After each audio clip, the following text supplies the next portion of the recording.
The cops wanted to shoot me, my bosses thought I was a Bolshevik, and a local lawyer warned me that some people I was writing about might try to test the strength of my skull with a steel pipe.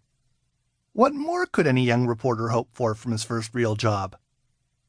Most people know the Cariboo, if they know it at all, courtesy of Paul St. Pierre, who immortalized the stoic cowboys and ranch-hand philosophers in his collections of true stories and truish tall tales. St. Pierre created a whole mythology out of the type of characters Gabby Hayes played in westerns, quirky cowboy charmers, and people who don't get meaner when they drink, just quirkier.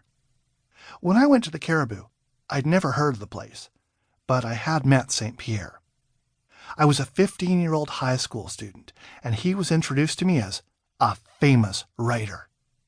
I'd never heard of him, but I was a Canadian kid growing up in the 70s, so I'd never heard of any Canadian writers besides Margaret Atwood and Farley Mowat.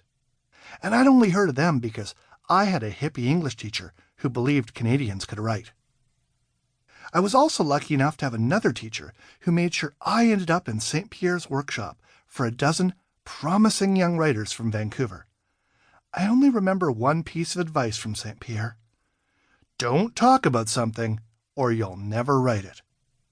It was great advice. But in my case, I never would have written this if I hadn't shared the stories with friends who told me I'd be crazy if I didn't write a book. So, 2 years after I left Williams Lake, in the fall of 1988, when I was so sick with mono that I couldn't stand long enough to leave my apartment, I wrote a collection of 35 stories. And when I was finally able to go outside, I had the stories copied and bound at Kinko's and sent them out as Christmas and Hanukkah gifts to family and friends.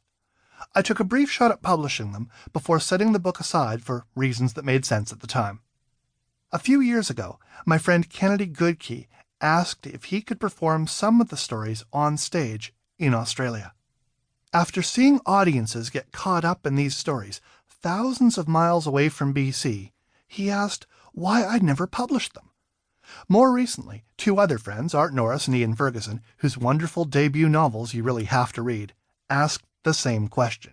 Since I couldn't come up with an answer, I took another look at the stories, revised them with the help of Ian's editor, Barbara Pulling, and sent them back out into the world. I tried to avoid making too many changes in order to be as faithful as possible to the 22-year-old aspiring journalist who lived them. So, the stories are as true as my memory can make them.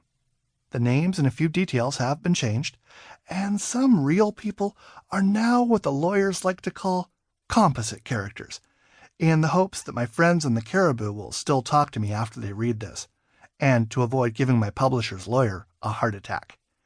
For what it's worth, I find a lot of these stories hard to believe too. I found them even harder to believe when they were happening.